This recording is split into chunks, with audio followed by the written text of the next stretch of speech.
Hello, everyone. Nice to see you all in our fourth episode of the Books and Beyond webinar series. I am Ilinka. I am your host for the day. As you know, the Book and Beyond Club is one of the coolest activities within the PMO Leader community, which, as you all know further, is our bucket of resources and tools for all those interested in project management and project management office. So we are very happy to have another episode. And today with us, we have a lovely presence. Her name is Aina Alive. And she is, well, she's an iconic name in the industry, in Agile. She does a lot of things for this community. She's a coach, she's a consultant. She has her own business, has a bunch of awards in the industry, and I'll just leave it up to her to tell us a bit about herself. Just before I give it up to you, Aina, a bit of housekeeping rules. You know, the boring part of our webinar, but we do have this recorded, so whomever cannot attend, no problem. This will be provided shortly after we finish today. We will share it through the PMO LinkedIn page, and it will be on our YouTube channel. And everybody is muted at this time, just so that we kind of avoid any interference. We will allow time for questions, so not to worry. And during the discussion, please feel free to use the chat box and type in any questions or anything that you want to share. And both myself and Aina will see that, and we'll take it on from there. Okay, so that was me blabbering. Hope you enjoyed this discussion, and I will just give it up to Aina to tell us a bit about herself. Thank you very much for this introduction, Ilinka. I am so happy to be a part of a PMO group and talk about my book today. So thank you for inviting me and being interested in my work. So this is my first book, and hopefully not the last, but I will speak later about this experience. But right now, a bit about myself. So my name is Aina. I am Ukrainian originally, but I've been living to Canada for almost 8 years. So I am kind of like a jack of all trades. I started as an electrical engineer back in Ukraine, and then was promoted, let's keep it this way, to the project manager when we just started project management activities in our organization. So it was quite a painful experience. I felt like I need to reinvent the bicycle, like what I'm trying to do, what I'm trying to implement. These like best practices were already invented a long time ago, but again, it's been like 15 years ago or so. We just started using the internet at this time. Definitely there weren't like any communities in Ukraine where project managers can collaborate and have mentors. Even the word mentor didn't exist. So it was tough. And when you invent something, try to implement, appeared that definitely you do something wrong. So it was like super stressful, and I couldn't lead the projects for a long time. So I decided to pivot. And now if I give the advice to my younger self, I would not pivot like so rapidly and to a totally different field, but I pivoted to teaching. I became a language instructor. So I taught English and French back in Ukraine. And then again, I wasn't satisfied. I moved to the Maldives to get international experience. But the easiest way to get an international experience was working in the hotel. So I switched again, working for a hotel industry, and become a receptionist and front office manager there. And then I ended up in Canada. And again, what do I want to do? I didn't want to be an electrical engineer. I didn't want to work in the hotels. I was quite curious about project management side, but I didn't like manage people, like being above the team. I always felt like I can influence from being inside the team. And I also was interested in IT world, but I didn't know how to code. And in 8 years ago, for me, it was like the only one solution how to enter the IT world, knowing how to code. And that was a day when I was introduced to a Scrum Master role, to Agile world. And that's me. So a servant leadership role. I've been a servant leader for my team, being a project manager without knowing this terminology. So I was so passionate and excited about Agile. So I decided to dedicate my time and my money attending the courses there. And as deeper I digged into Agile, as more I understood that this is what I'm supposed to do. And eventually I graduated from an MBA at SFU in Vancouver. This MBA was in technology, so I combined my aspiration working in technology and being a servant leader. And after a couple of years of being a Scrum Master, I grew up to an Agile coach. This is where I am right now, and feeling passionate and excited to talk more about what I'm doing. Wow, that sounds like such an exciting journey. And throughout, I guess at a global level, you've been through so many places, and I think that probably might have given you a lot of great insights, right? You probably took a lot from each experience.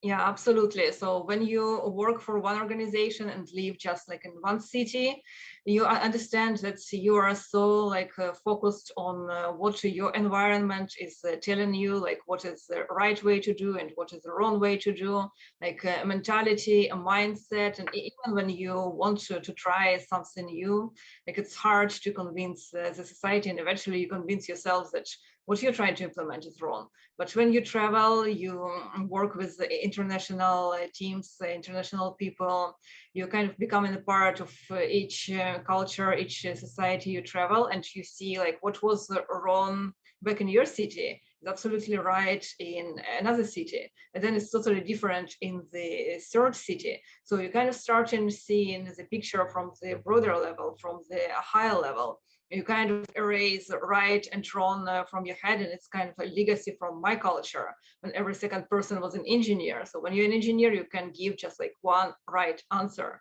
That's what we've been studying in school at university. But when you pivot to business and when you consult business or you coach a business, there's never like right and wrong. And that was my experience from the MBA when I participated in case competitions. So my team took the second place. And then I came to the judge after that when it was like networking event, and I asked, so what did we do wrong? And we took a second place rather than taking a first place. And he was like, Aina, there is never like right or wrong. There is always about the arguments you can deliver. And that's changed my universe completely. It's always about the argument. It's always about getting a new idea, try it, fail fast, and then implement. So definitely, if I just remained in Ukraine and the first organization I worked for, I would never have this broad picture of business. It sounds like your life journey so far has been is somewhat like a recipe of success for a great leader. So, okay, well, thank you for sharing all that information about you. And now let's go into, I guess, the next important highlight of our discussion, and that is your book, right? All that experience and insight was turned into a book. Yeah, another long story starting from my childhood. We have time. So you know that I was an electrical engineer and studied math at school, and my school was like math oriented, not literature or like writing oriented. And I was so bad at public speaking and in writing. My mom had to write essays for me until I was in high school. So that's how bad I was in writing. It's much easier for me to solve the mathematical equation or geometry or like whatever, but no, never writing. And if someone told me that I'm going to be a writer, that I'm going to write a book, like no way, I would never believe in it. So I started journey, like traveled and started sharing my stories. And I was introduced to Toastmasters, which is a public speaking nonprofit organization who helped people like myself to break the ice and start speaking and sharing my stories to public. So that's where I started speaking. But when you start speaking, you kind of like unleash your potential to sharing the story. And then I joined another group, which was called 100 Days, where we shared our stories to success, how we plan, how we stick with planning, and kind of like becoming each other's buddies. So I started writing posts, and this was my first experience with writing. And again, first like 2 months, I couldn't write like any posts because I saw like, oh, the other people are so professional writing. They write such beautiful insights, such beautiful knowledge. And me, I just can't. I would silently observe. And then I wrote my first paragraph and people reacted it. And it wasn't like something extraordinary, but people were like so supportive and come on, it was the first time, keep writing. And then I kept writing. And one of my posts was noticed by the editor of one of the newspapers. And she asked me if I can share this post with her so she can publish it at her newspaper. I was, wow, I would never believe that somebody would ever be interested in my writing. So that was my first article. And then I kept going, I kept writing, but how I ended up with a book, I kept mentoring people as well here in Canada, like immigrants like myself, because I felt like we have this gap of professional Canadian experience and being a newcomer without this Canadian experience. So how I can help people who just enter Canada like myself to get this Canadian experience and what they need to do during their first steps. So this mentorship ended up in mentoring people in IT, how to get a work in IT, how to craft resume in IT. So I was called a Woman in Tech Ambassador, which was again a big surprise to me. So people started knocking my door and asking for the advice, and I kept talking to people. So after talking to like 100 people or so, I realized that people are coming to me with similar questions. So I grouped these questions. And again, I didn't want to sound like a teacher and write posts on LinkedIn. Hey guys, do this, never do that. This is right, this is wrong. How could I advise like people and to help people, but without feeling a superior teacher and telling people what to do? So I decided to write a short book, like 10, 15 letters. And I got the idea to write these letters to myself, because remembering myself back in Ukraine 15 years ago, I've done most of these mistakes myself, and I had no one next to me, no mentor or anyone who could correct me. So I needed to learn all of this like in a hard way. I started writing my first like 10 letters, and then it turned up into 40 letters because I asked for feedback. I shared some drafts with my audience, and they kept asking questions. And okay, so this is a topic for the next letter. This is a topic for another letter. So I ended up with 40 letters, and I could keep writing more, but I just wanted to publish the first book with the 40 letters. I didn't want to keep it too long. So that's how my first book arrived, but we'll see, maybe I will write another 40 letters in the next couple of years. Well, I guess limiting is a smart approach. Now you have material for more.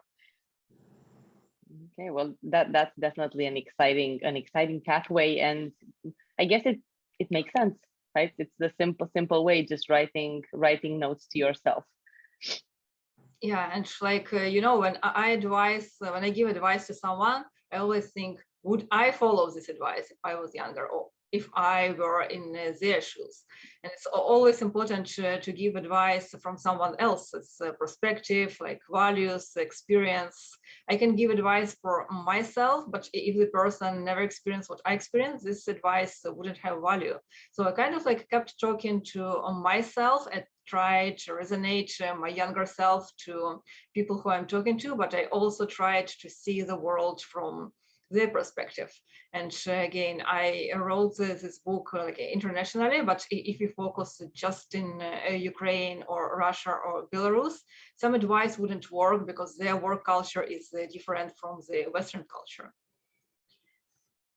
How was the experience itself, though? I'm assuming that writing as a process, the editing part, the branding, and all that good stuff. How did you find that experience here in Canada? Right, that's where it all happened. Yeah.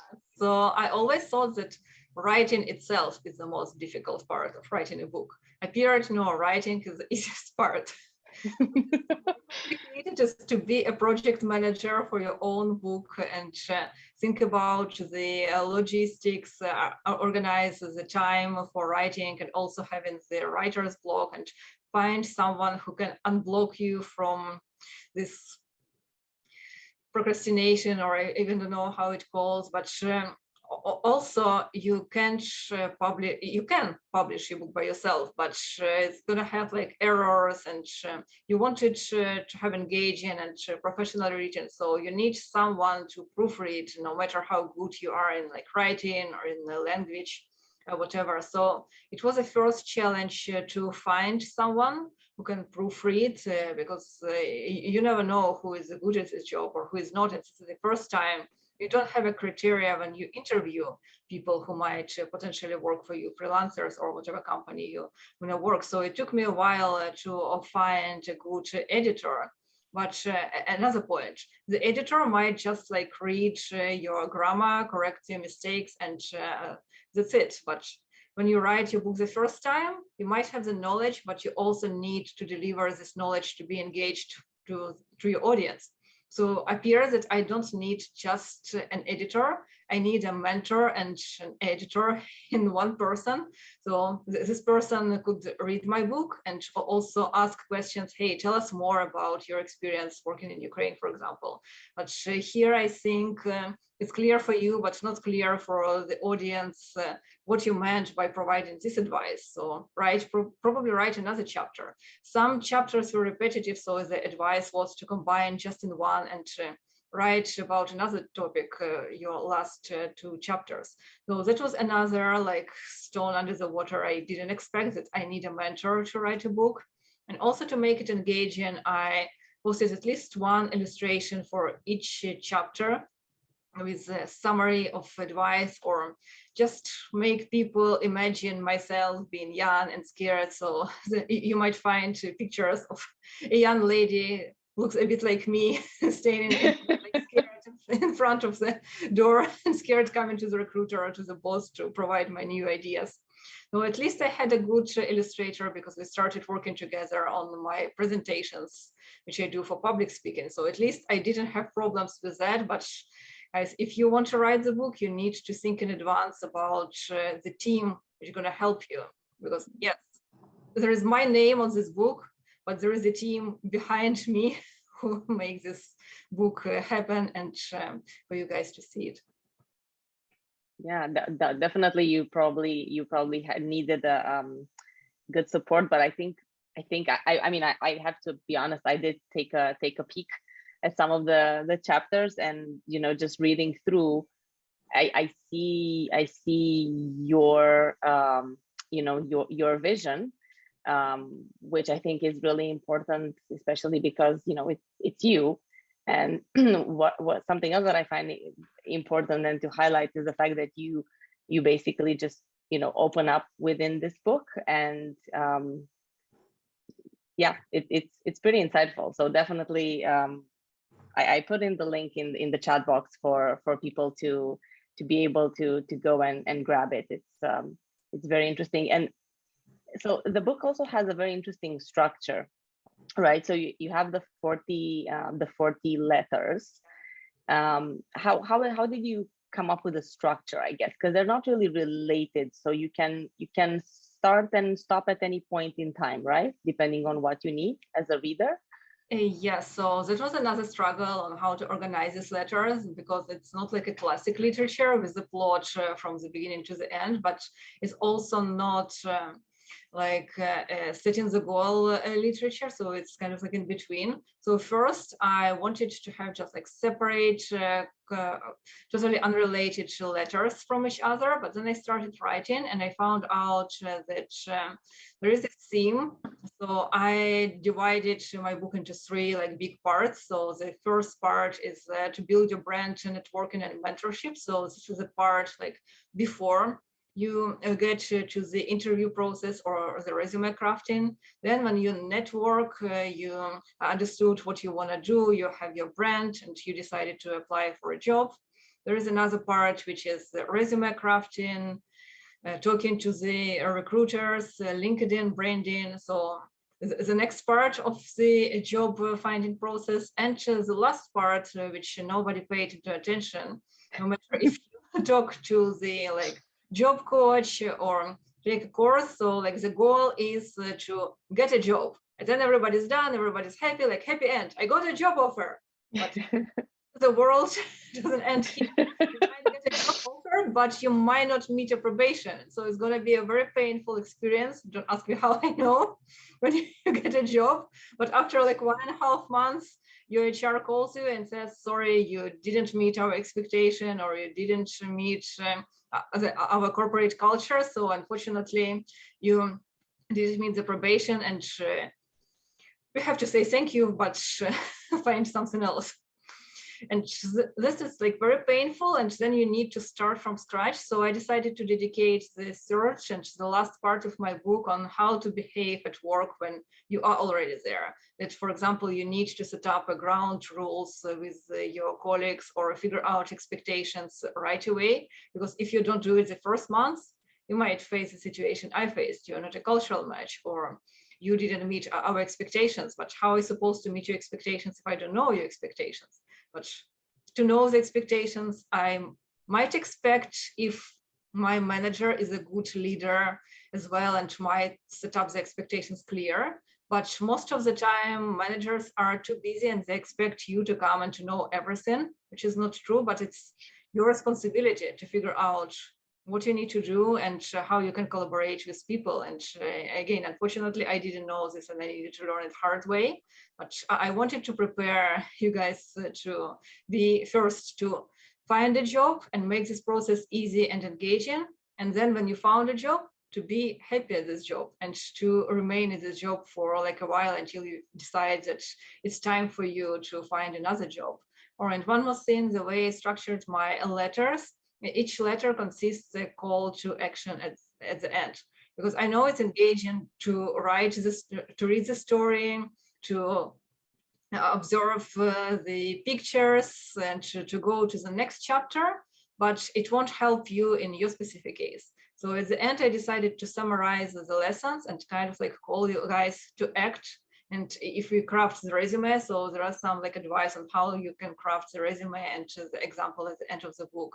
And I would recommend to go to the next chapter until you finish your call to action. Otherwise, it's going to be just like an engaging literature you can read, but you won't achieve your goals. But our goal is to be happy at work, not just like to read the book and forget the advice at the time you closed it.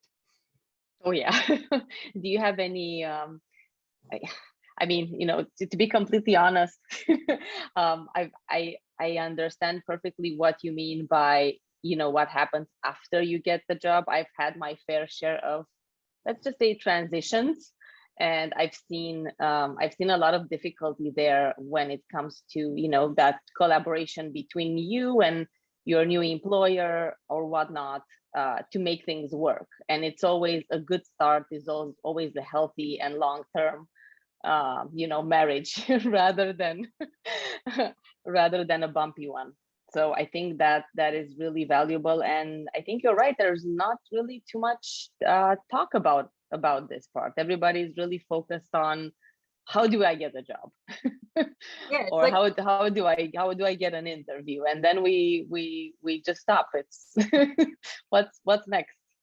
yeah, it's like in the fairy tales or like romantic comedies, like they got married. The ending. What happened after they got married? The most And then it's the end. Then it's the end. Yeah. Okay. Do you have any? I guess from you said each letter has a call to action. Yeah. Do you have any that you prefer? Any that you kind of always go back to for yourself? I would say build LinkedIn brand, because not many people pay attention to the LinkedIn. Some of them thought it's just like a resume posting website or some networking website, and especially here in Canada, where people are still like not very experienced in networking compared to Europe. So I would say build your brand on LinkedIn, develop your profile, make it clear what you do and what you're looking for. If you are looking for a job, don't hesitate to post that I'm looking for a job. There is a green sign next to your avatar you can post, and also you can like write a post that's, for example, I'm a project manager, or I'm a research analyst, I'm looking for a job. Just write a simple post and you will be surprised how much attention you will have from the audience. And also network with people on LinkedIn. And the goal is for recruiters and HRs that chase you, not you chase the HRs and recruiters. When you reach this stage, you will see how much your life changed. No, I will give personal example. I am a contractor, and I know many people hesitated to be a contractor because it's not secure. The contracts are short. You might be like out of the job and can't find another one. But what is happening with me right now? I have a contract, but recruiters keep contacting me from time to time. Even when I don't look for a job at this very moment, I might need it in 3 months or so. So when recruiters contact me, I'm always up to date what is going on the job market, what value proposition, how many like people are contacted me. It means like if the market is open or if the market is shortened from the position I want to apply. So you're up to date without doing much work from your side. And when it's time for you to actually start looking for a job, you already know the prerequisites. You already know what's going on, and you don't feel this hesitation or fear of collaborating. And again, you always collaborate with the recruiters or whoever contacting you. So you keep training this muscle, because it's kind of like going to the gym. You might be like super shaped when you are there, but when you don't exercise for a year, your shape is gone. The same is collaboration with job people, with headhunters or recruiters. You stopped talking for like 6 months or so, and I feel it myself. When the next call is coming, I feel nervous, and then I already forgot some details about my story, how I can present myself on the better way, providing more like details and numbers on what I worked before, because memory is short and we don't remember what we've done 6 months ago. But when we keep collaborating, we train in our muscles of telling our story and how people hire us. Definitely, we need skills to be hired, but we also need to click with our future employers, and how we're clicking by sharing the story. And how can you practice the story? Being active on LinkedIn. So this is advice I always come back to myself, and also keep your LinkedIn up to date. So this is what I need to do right after we finish this call, because I didn't update my LinkedIn for the last maybe like 3 or 4 months, and I feel like I've done a lot and I didn't post it on my page. So potential recruiters don't know how cool I am because I don't share this. So yeah, this would be like the main one probably from me. Okay, and I guess also, to this point, it's also important that not just you telling the story, but also knowing how to highlight those skills, that because I'm assuming that many of us, I mean, everything we know is transferable from one industry to another, as long as we know how to highlight those elements. So I'm sure that you probably talk about this a lot in your book. You have, I'm sure, stories on that, especially because your main activity is project based, right? So you have, I guess, you roll throughout different industries. Yeah, definitely. You need to highlight it. And one more thing about job search. So when you look for a job, when you are in need right now, you feel stressful because you urgently need to make money. So this stress can be like transparent as well, and people might feel it. And you also behave differently. So when you are like calm and you have a job and it's just like a call to check up the market, or if it's like an urgent call, like when you really need it. So when you start looking for a job and you don't need it yet, you feel relaxed and you provide actually different impression for people you talk to. And I had experience, I was contacted a couple of years ago from one of the big 4 companies and offered a job. And I had a contract at the time, and I was no, my contract ends in like 4.5 months. I will be able to consider your offer, but after 4 months. And they kept telling, oh, but it's like urgent. What about you giving like 2 weeks notice or so? And I told, no, like, when I have a contract, it means I give my promises to the organization, and I just want to meet these promises. So, okay, they kind of like agreed to start initial process with that. They asked my interview, they set up the first screen call. So we did it, but again, I addressed that I will be available in 4 months, and they told it's fine, we need a person right now, but we will need someone in 4 months. So if we match, we might wait for you for 4 months. But after the first call, they disappeared, and they disappeared for like 3 or 4 months. And if I was in the need of find a job, I would be very nervous. Hey, it's first, it's a big four, it's a good opportunity. Second, maybe I did something wrong during the screen call, and it's just a screen call. What might be wrong during the screen call? You like need really screw up. Bugging myself, how could I screw up the first like screen call? But like in 3 months, they contacted me and told like, there was another direction on our reorganization and the project we were aiming you for. It was just like closed before it was initiated. So that's why we didn't contact you before. We just wanted to figure out ourselves what is going on with our organizations and our plans and OKRs. So I didn't feel like anything bad about it, because I didn't feel stressed because I had a job. So they didn't call me. Okay, but at least in 3-4 months, they explained the situation. So now I'm 100% sure that I didn't screw up. But imagine the situation when you need the job and you feel the stress. So again, just be active all the time and have less stress. And also maybe, I guess, don't take everything on your shoulders, right? Because I also found, in my experience, I found there was a lot of situations where nobody really followed up with anything, or when they did, that feedback was very general and not useful at all. So I guess, at the end of the day, we don't really all do screw up. I guess it's just a matter of the need, being at the right time in the right place.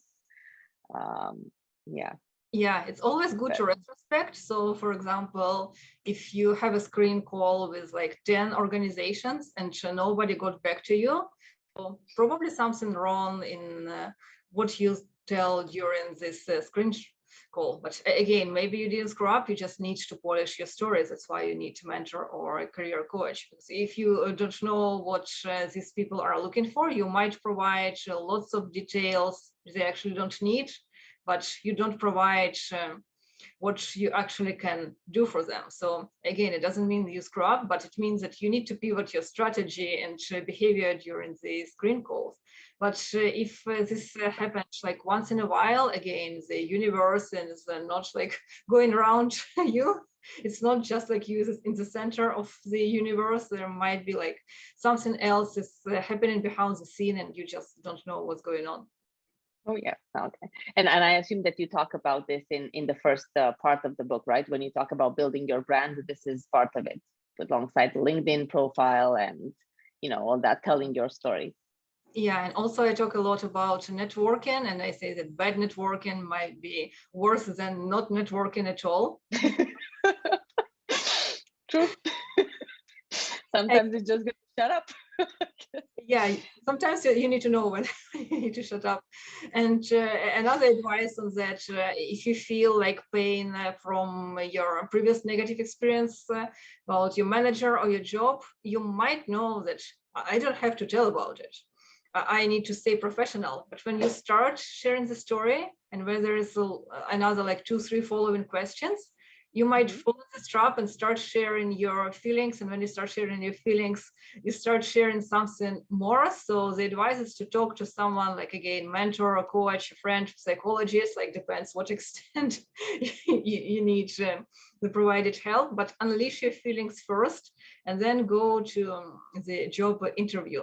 So this happened, it didn't happen to me during the job interview, but last year when Clubhouse was a trend and I tried to network with some very cool people in my industry who could potentially help me with branding and develop my business.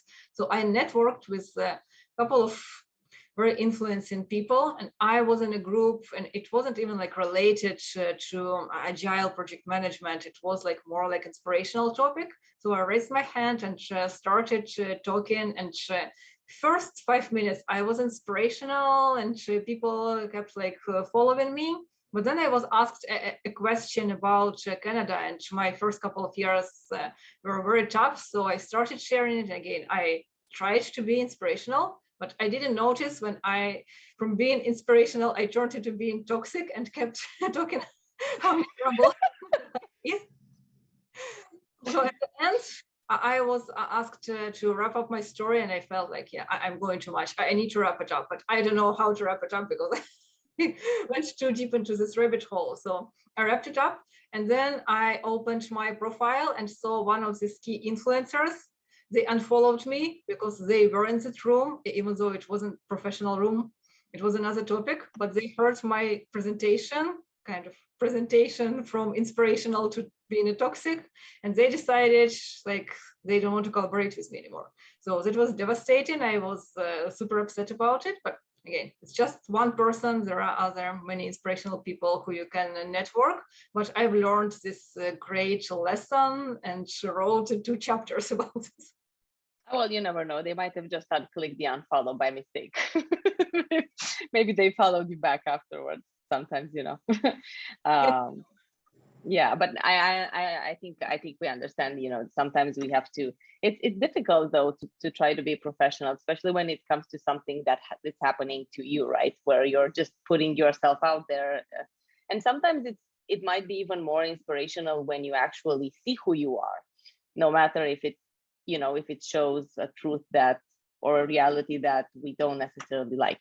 But I guess it depends on the audience, and I'm sure you know how to get the feel for the room, depending on who you're talking to. And I think that's a great piece of advice to share with the community. I think that's something we all struggle to some extent.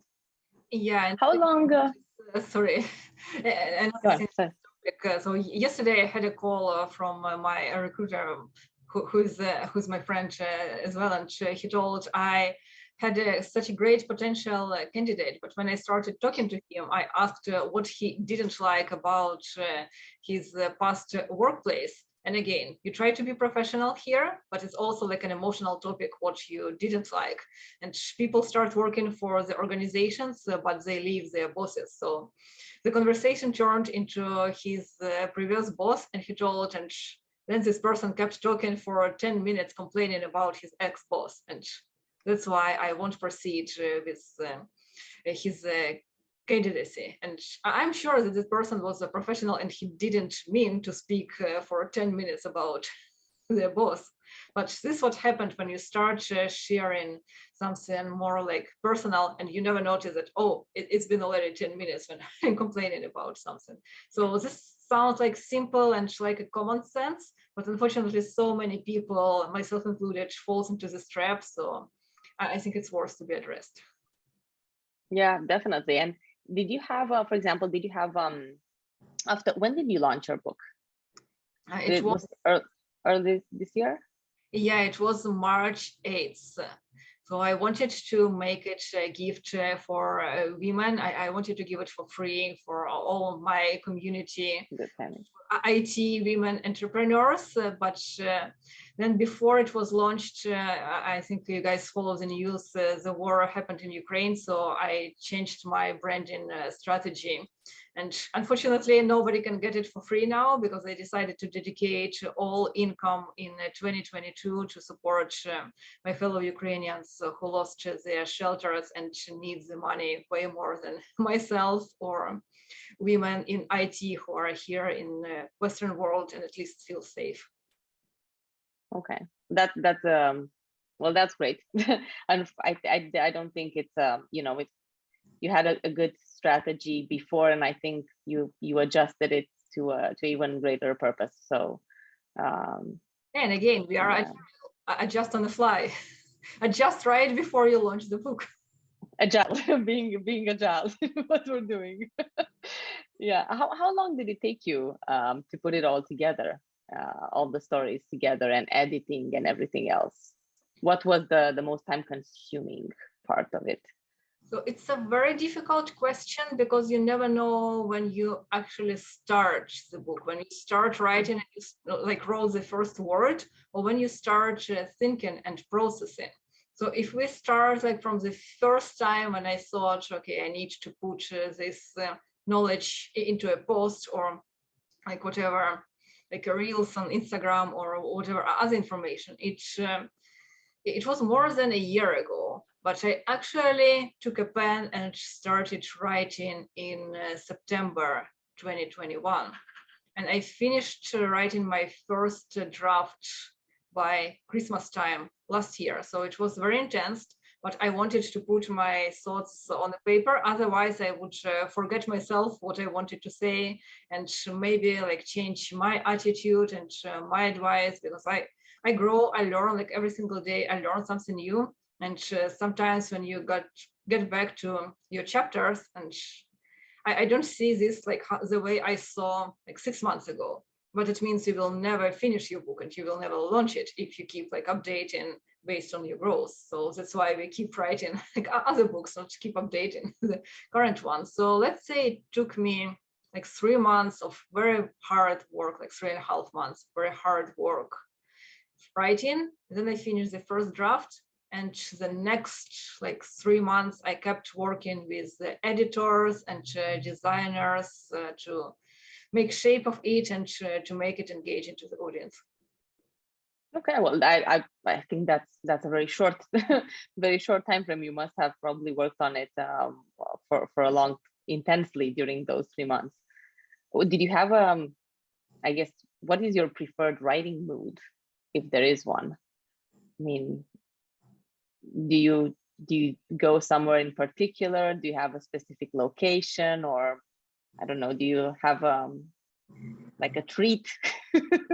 What gets you into the writing mood?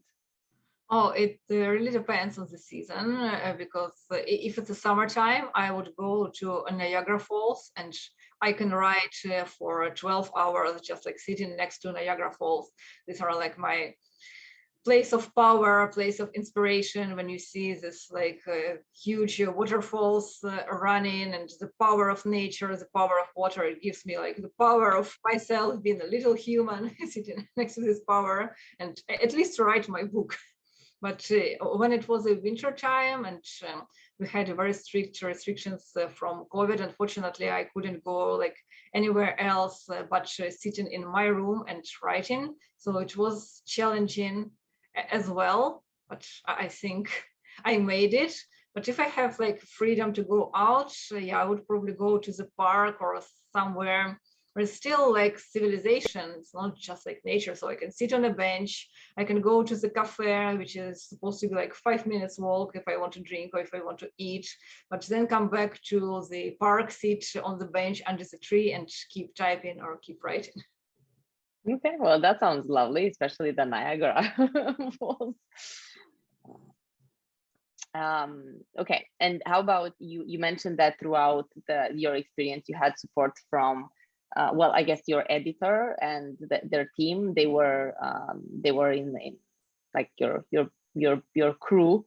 Did you need to do any, I guess, additional research about what you wrote, or is it purely you? It's just you and your experience. Did you have anybody else that you had to kind of engage? It really depends on what you write. So I have an idea to write a business book and a book related to project management. So definitely I will need more people to be engaged, to proofread, to share their opinion. For this book, I consulted a couple of recruiters and asked how they see my advice because I hired people myself, so I kind of can see the situation from a 360-degree view of being a candidate and also being a person who ask questions and to choose the best candidate. But again, I'm not a full-time recruiter, so I decided to speak with people who do this job 8 hours every single day. So I had two people to read not the whole book, but the chapters related especially like to the resume writing or the LinkedIn branding, something related to their specific role. Definitely they didn't read like the last chapter when you need to keep the job because they don't know it's their field of expertise. But I think, yes, you need to consult at least with two people before you publish it. No, that's great, and especially if you're probably addressing it, is it addressed only to a specific market, or is it, you would say, global when it comes to, you know, the way the advice is? I would say global because you might have a picture in your head, but actually some of the advice might be like dangerous for the others, or some information might be like twisted and taken in the like way you didn't mention it in a book. So you need to see like someone else's perspective, how people see what you write. So you need some feedback before you publish. And also what I did, I posted small paragraphs or like draft advice and pictures before I published the book, and like to LinkedIn or to my Instagram page, and saw how people reacted on it. If it was like useful, like how many likes, how many comments underneath, what people comment. And sometimes people thought it's kind of like unethical to call your teammates toxic, and I thought like, yeah, it's not what I meant. I didn't mean like to judge them, but if people see me like using the very kind of buzzword nowadays, like toxic teammates, as a judgment, it's not how I want to sound, and it's not what I meant initially. So I might change some phrases and some words in my book before I publish it to the larger audience. So the recruiters were helpful. Their feedback was helpful to kind of see that. Okay. Yeah, very helpful, and also this like feedback from crowdsourcing was helpful. So we know the book is you have it on Amazon for now. So whomever wants to grab a copy of it, they can just go there. Do you have it any place else, or do you have any events, I guess, where, you know, virtual or in person, where you go to present it, to talk about it, that you want us to know about so we can join? So I don't have like anything scheduled specific to this book, but I have free webinars on LinkedIn, and also planning to launch a support course for those who are looking for a job in IT, and specifically project management and Scrum Master. So you can follow me on LinkedIn and follow my free events to have a flavor of what I'm talking about, and then talk to me and ask your specific questions about your situation and about the book. And again, join my paid course, and if you join my paid course, you will have this book for free. And how people can reach you? What is the best way that people that can reach you? The easiest way, probably the LinkedIn or my Instagram. But since you are professionals, I assume we can start with LinkedIn for sure. whatever you feel works best in these busy days. We have so many options, too many maybe at times, but okay. Okay, so I kept on, I know I said that we will leave some time for questions. So people feel free to use that chat box. If not, I will keep on asking because I have so many as usual. Do you have, and I'll just ask you one more, and maybe then we can go to our rapid fire game. And in the meantime, people can just, you know, put in their questions if they have any. What would be the best piece of advice that you would give, on one hand, from the book itself, if you were to summarize it in just, I guess, one sentence or one paragraph, and then on the other hand, for somebody who, like you, wants to start writing and they don't have any experience, you know, from a writer's perspective? Yes, so if you don't have an experience from the writer's perspective, find a good coach. This coach will help you to structure your topic, to ask you following questions. So what you need to expand, what is interesting, what you need to eliminate, and help you to find your voice if you don't have it yet. And the advice from the book, just start networking as soon as possible and adjust your strategy on the fly, but be loyal to your aspirations and values. Wonderful. Okay, thank you. Oh, I hope everybody heard that. It's definitely on the recording. If not, we definitely need more such advice. And yeah, the perk of this of our community here in the PMO Leader is the fact that if all these resources and recordings are free to all members, which is pretty special. Where all of us are trying to bring as much value as we can to the community, and that's why having people like you on such events is really insightful, and we are really appreciative and considerate about all the information that you shared with us in a very open space. So thank you for that. I don't see any questions yet, so if you'd like, we can just go into the end game that we usually do before wrapping up, just so that we give a refresher for us and the audience, obviously.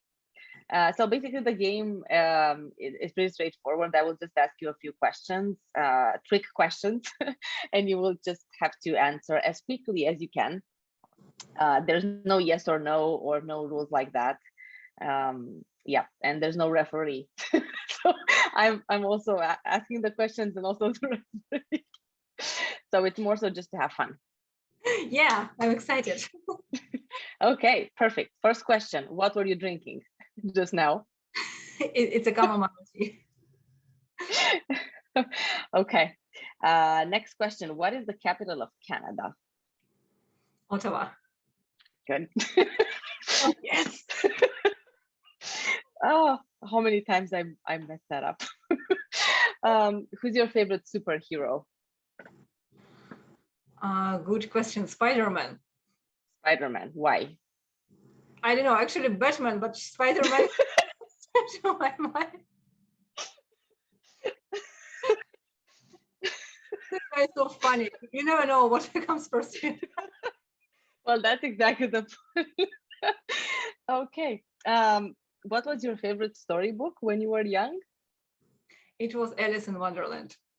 Alice in Wonderland. That's a good one. Say why. What? Do you want me to ask why? Why? Because I always saw that I am like that little girl who has like so many questions but don't have any answers, and the world around me is like so boring. So I kept looking to this rabbit hole where I can just jump in, no matter what is happening, no matter what risk I can face. But at least I will have fun and meet so many cute creations. A bit mad, but cute, and finally have this inspiring lifestyle which nobody knows and nobody will believe. So it's going to be just like my secret from the world. Well, cool.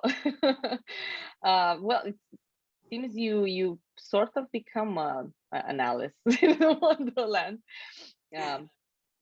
It's less hidden than you would think, though. I think. Sure. Okay, next one. This is a tough one. What is the strangest thing you've ever eaten?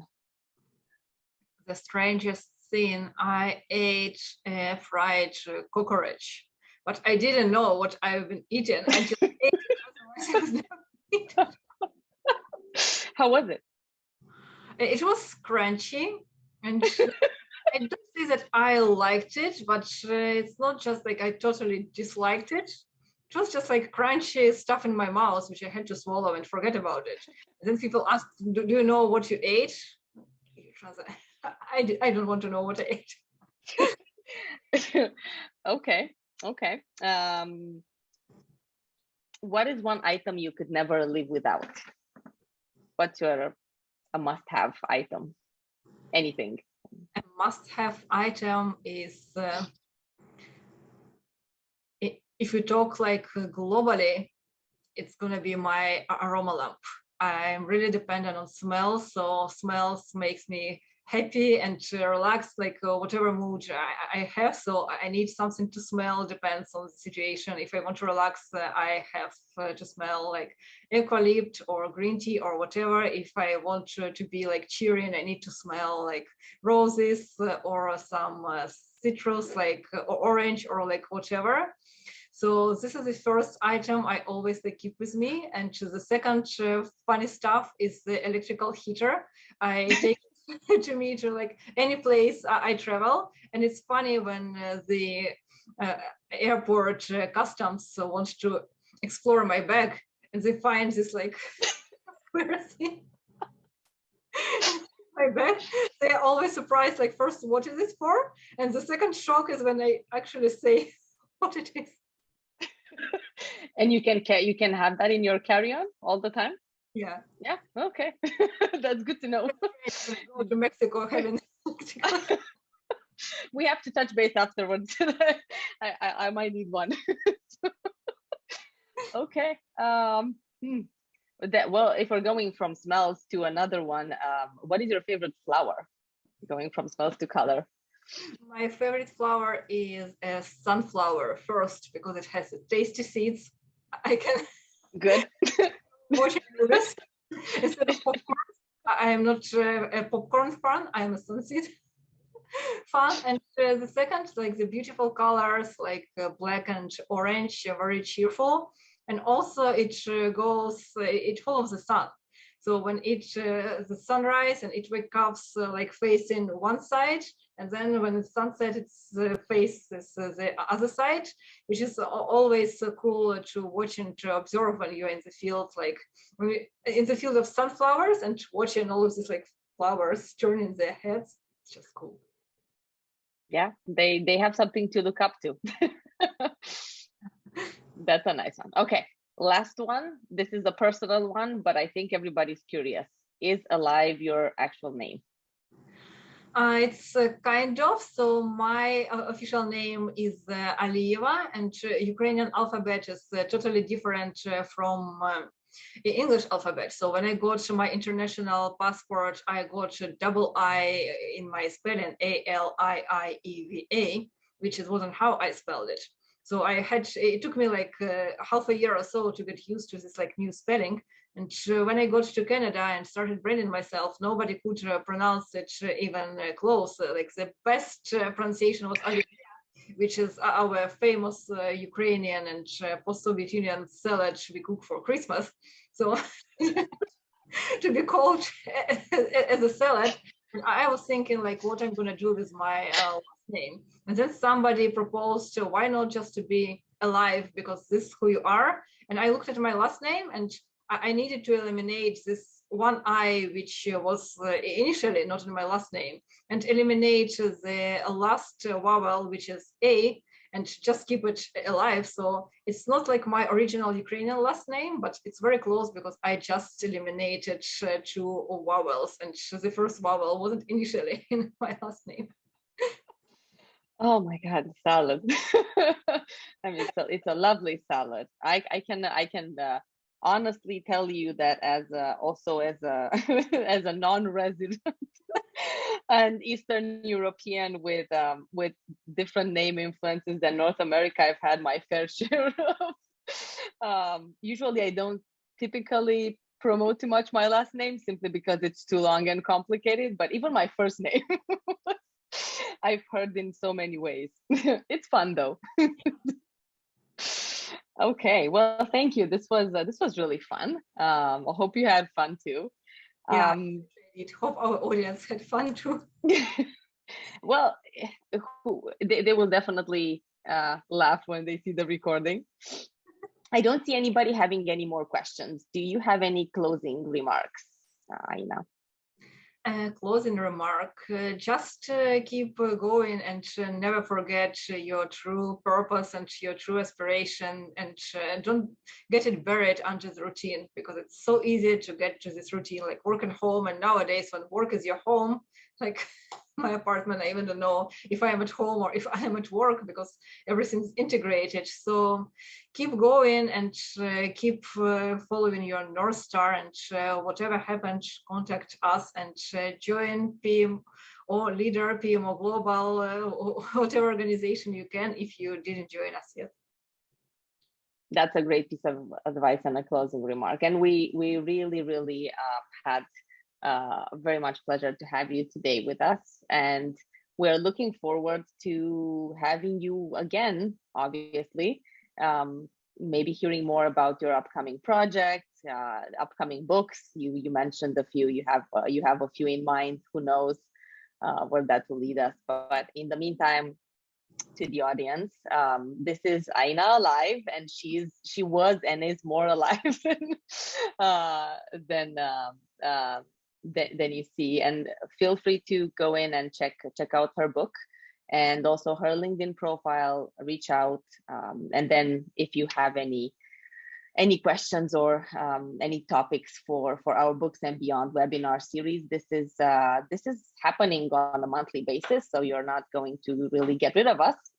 We have way more coming for you, so stay tuned. LinkedIn is our main promoter, our main place where we do our media campaign, and that's where we'll also post the recording with Aina today.